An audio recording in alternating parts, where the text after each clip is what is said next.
They aren't looking at the evidence. They aren't looking at your tears. They're looking for a way to burn the entire room down so they don't have to look at themselves. When a narcissist is caught red-handed, they don't apologize. They pivot. Today, we're peeling back the curtain on the psychological gymnastics they use to turn your truth into their theater. You've been there. You have the screenshots, you have the facts, you have the cold, hard logic. And yet, somehow, you end up being the one who has to apologize. It feels like madness, doesn't it? It isn't an accident. It is a calculated, defensive maneuver designed to protect a self-image that is fundamentally brittle. Understanding this isn't just about winning an argument. It's about reclaiming your reality from someone who treats truth like a disposable commodity. The concept of the fragile ego lies at the absolute center of how a narcissist processes guilt, while a healthy individual views guilt as a signal that their actions have misaligned with their personal values, prompting reflection, empathy, and amends.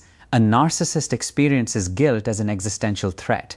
For them, guilt is not a moral compass. It is an intolerable tear in the carefully constructed shield of perfection they present to the world. They operate on an all-or-nothing identity model. In their internal world, they must remain completely superior, innocent, and blameless at all times, because admitting even a minor fault threatens to unleash a tide of deep-seated shame. They lack the emotional bandwidth to separate a mistake from their overall self-worth.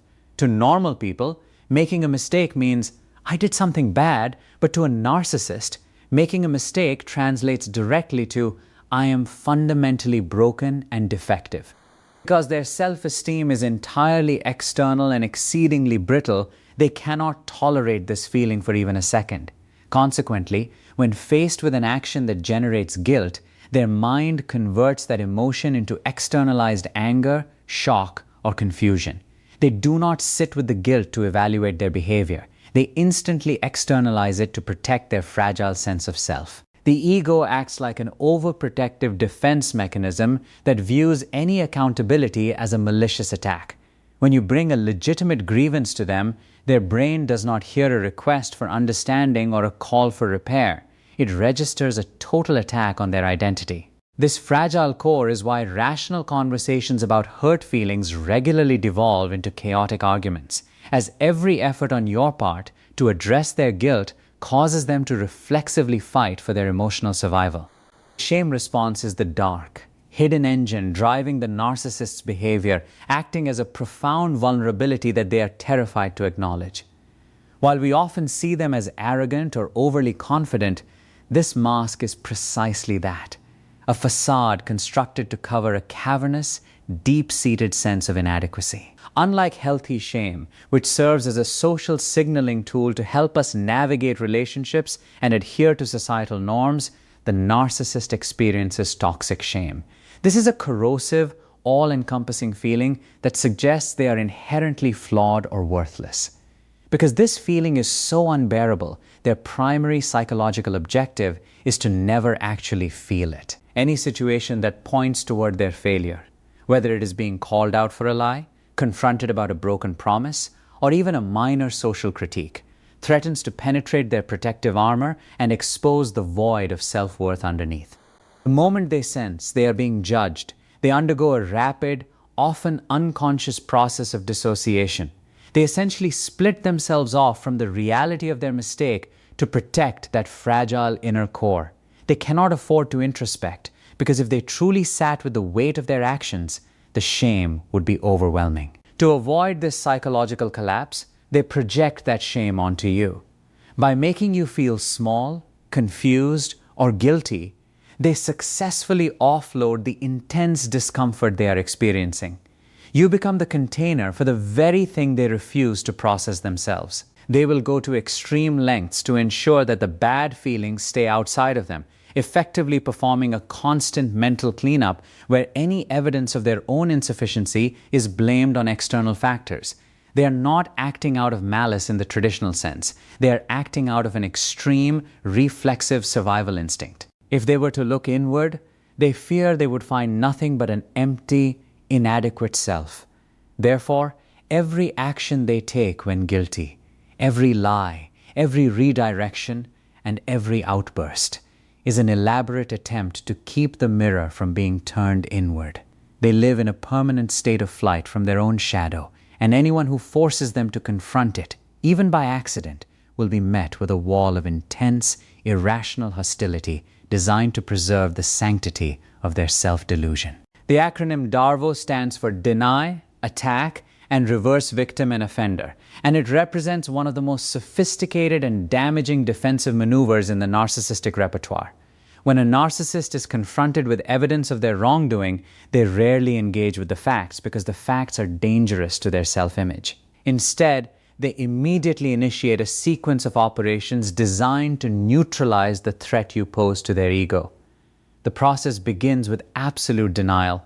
They will look you in the eye and reject the reality of what occurred, often with such calm, chilling conviction that you find yourself doubting your own senses. They might claim an event never happened, or that you have completely misinterpreted their intentions, effectively creating a reality where they are incapable of error. Once the foundation of your argument is shaken by this denial, they transition to the attack. This phase is designed to put you on the defensive so that you are no longer focused on their behavior, but rather on protecting your own reputation or sanity. They will scrutinize your tone, your past mistakes, your mental stability, or your choice of words, turning the spotlight onto your character to distract from the initial issue. By the time they reach the final stage, reversing the victim and offender, the psychological landscape has been completely transformed.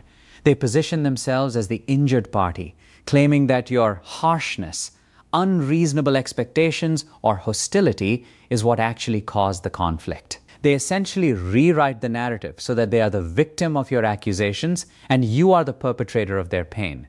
This tactic is devastatingly effective because it forces you to spend your emotional energy defending your character rather than maintaining the boundary you set. The beauty of DARVO from their perspective is that it flips the power dynamic entirely.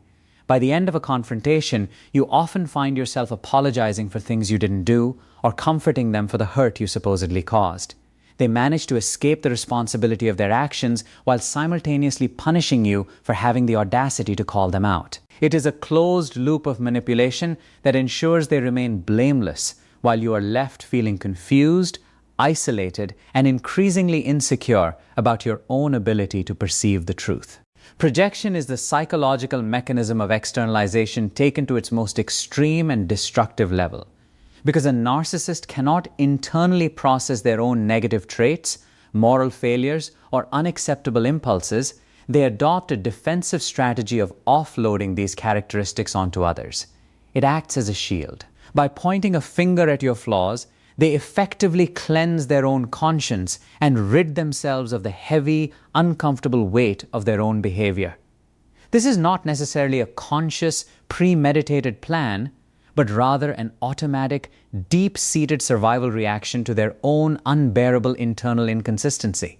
When they feel the sting of their own selfishness, for example, they will immediately accuse you of being self-centered. When they are being deceitful, they will insist that you are the one playing games or being untrustworthy. By projecting these shadow traits onto you, they achieve two primary objectives.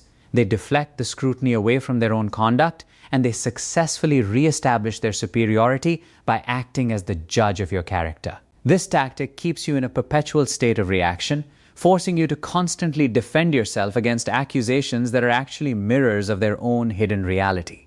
It is a form of emotional displacement where they dump their internal trash into your mind so that their own psychological space remains tidy and unburdened. The most confusing aspect of this process is that the narcissist often appears to believe their own accusations with total, unwavering sincerity. Because their reality is so fragile, they literally need you to be the bad one so that they can remain the good one. By painting you with the colors of their own worst behaviors, they essentially disown those parts of themselves.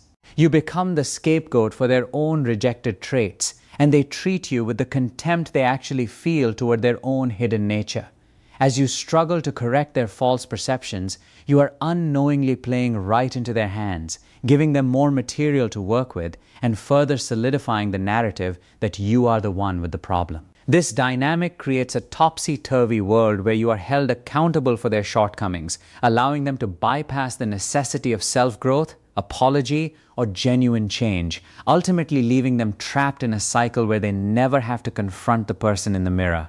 Hit that subscribe button and tap the notification bell, because we are diving deep into the tactics that keep you trapped in these cycles and how to finally break the seal. Gaslighting is perhaps the most insidious tool in the narcissist's arsenal because it functions as an assault on your perception of reality itself. When they are guilty of an action, they do not merely deny that it happened. They systematically undermine your confidence in your memory, your judgment, and your sanity. They operate on the premise that if they can make you doubt what you saw or heard, they have successfully neutralized the evidence against them. This process often begins with subtle contradictions, such as, "that never happened," or "you're just remembering it wrong," but it quickly escalates into a campaign of rewriting history. By consistently invalidating your experiences, they attempt to replace your objective truth with their own subjective, self-serving narrative. They might insist that you were the one who started the argument, that your interpretation of their words is dramatic, or that you are overreacting to a situation that was perfectly reasonable in their eyes.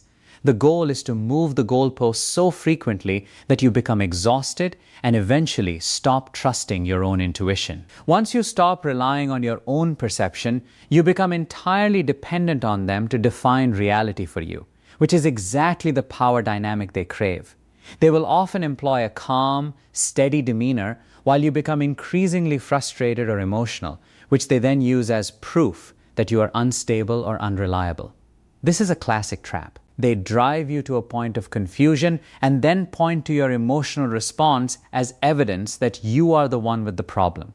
Because they have no capacity to hold their own guilt, they must construct a world where you are the confused party and they are the rational one. If they can successfully rewrite the past, they can effectively eliminate the present threat of accountability.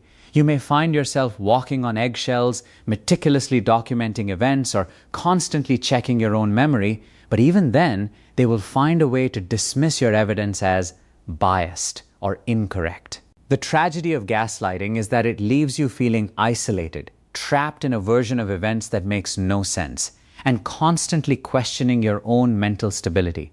They don't just want to be seen as innocent. They want to hold total dominion over the narrative, ensuring that no matter what they do, the story will always end with them as the victim and you as the confused observer. The good person smokescreen is a classic defensive maneuver that acts as a moral insurance policy for the narcissist. When they are guilty of a significant transgression, they rarely confront it directly. Instead, they attempt to balance the scales by pointing to their own perceived virtues or a singular act of kindness they performed in the past. This is a form of cognitive accounting, where they believe that if they have banked enough good deeds or charitable moments, those actions provide them with a permanent immunity from accountability. If you confront them about a lie or a moment of cruelty, they will immediately pivot to remind you of all the times they were generous, supportive, or there for you. They use these moments as shields, suggesting that a person capable of such good could never intentionally cause you harm. By creating this smokescreen, they force you into a position of cognitive dissonance where you are made to feel ungrateful for bringing up their current bad behavior when they have done so much for you in the past. It is an intentional obfuscation of the issue at hand, designed to distract you from the specific harm they caused in the moment. Furthermore, they often lean into a narrative of fabricated victimhood, positioning themselves as a noble martyr who has sacrificed everything for others, even while they are actively mistreating you. They curate this image of a good person so effectively that it often makes your own accusations feel petty or misplaced. This strategy is highly effective because it plays on your empathy. You want to believe that they are a good person, so you are naturally inclined to accept their pivot as a valid defense. It effectively silences any criticism because you are made to feel that your focus on their guilt makes you the heartless one for failing to acknowledge their character. They do not actually want to reconcile. They want to utilize their manufactured reputation to bypass the necessity of genuine reflection. The smokescreen is designed to make the cost of holding them accountable feel higher than the pain of letting the behavior slide, effectively trapping you in a cycle where their goodness is used as a weapon to excuse their current toxicity. You are left defending your right to address a specific wrong while they stand behind the wall of their curated persona, waiting for you to eventually drop the issue out of exhaustion or feelings of guilt for being unkind. When a narcissist feels their control slipping away due to being confronted with undeniable truth, they often bypass their usual manipulative tactics and pivot directly into narcissistic rage. This is not the same as a normal, healthy expression of anger or frustration. Instead, it is an explosive, terrifying, and often sudden outburst designed to silence the accuser through fear and intimidation. For a narcissist, being exposed as guilty or flawed is an existential catastrophe, and their rage is the visceral reaction to that internal collapse. It serves as a psychological fire alarm meant to distract you from the topic at hand and force you to focus entirely on their aggression. By creating an atmosphere of hostility, they shift the power balance instantly, making you feel unsafe or overwhelmed enough that you eventually back down, apologize, or flee the conversation. This rage is frequently disproportionate to the situation, appearing out of nowhere over what might be a minor or objective point of critique. The intensity of their reaction is meant to serve as a warning. If you continue to hold them accountable, the consequences will be severe and painful. This behavior is a desperate attempt to regain dominance by making the environment too volatile for you to maintain your boundaries. They want you to become so preoccupied with managing their temper or protecting your own emotional safety that you entirely forget the original grievance. Furthermore, the rage often includes personal attacks and venomous insults that are meant to crush your self-esteem, ensuring you are too demoralized to continue the confrontation.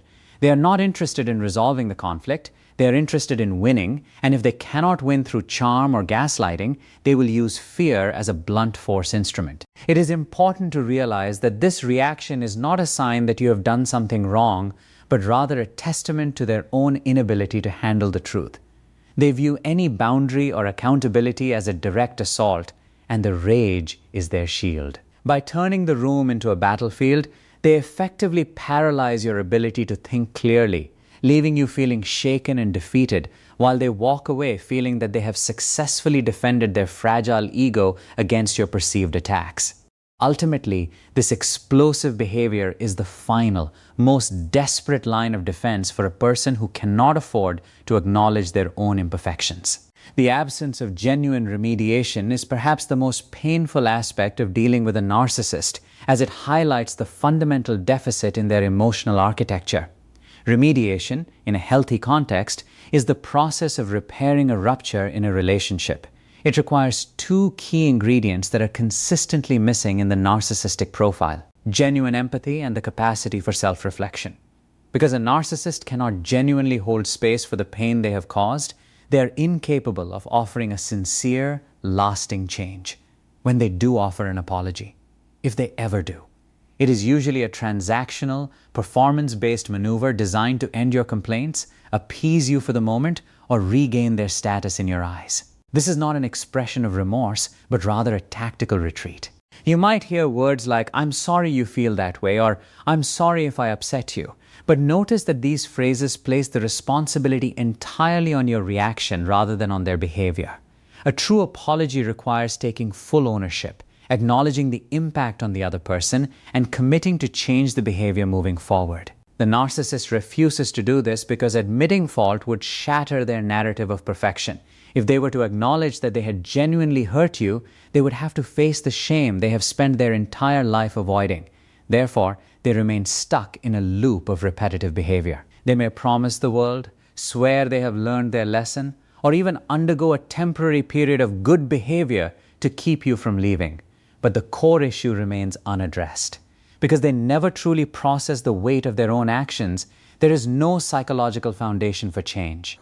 You are left waiting for a transformation that will never come, hoping that if you just explain yourself clearly enough or find the right words, they will finally get it.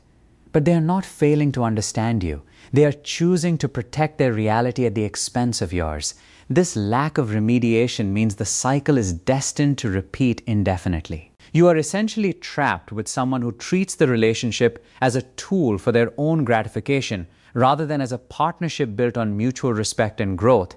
And until you accept that they do not possess the capacity to offer the accountability you need, you will continue to be hurt by their consistent inability to truly make amends. Ultimately, navigating the fallout of a narcissist's guilt is not about finding the perfect argument, the right set of facts, or the most empathetic way to explain your pain. It is about recognizing that you are attempting to negotiate with a defense mechanism. Their entire repertoire, from the frantic deflection of Darvo to the cold detachment of gaslighting and the explosive shield of rage, is designed to keep you from holding them accountable. They are not struggling to understand your truth. They are fighting to protect a version of themselves that is incapable of admitting fault. The cycle will continue as long as you believe that the right words will finally bridge the gap between their actions and their conscience. True peace, therefore, is not found in their apology or their realization of the harm they have caused. It is found in your own release of the need for them to validate your reality. When you stop trying to fix them or hold them to a standard of empathy they simply do not possess, you reclaim the power they have been trying to drain. You stop being a participant in their theater of manipulation and start living in a reality that you define for yourself. Remember that you do not need their confession to know what is true, and you do not need their permission to prioritize your own well-being. Walking away or setting immovable boundaries is not an act of failure. It is an act of survival. By letting go of the hope that they will change, you finally open the door to a life where your peace is no longer collateral damage in their desperate, lifelong struggle to defend an ego that cannot face the light of truth.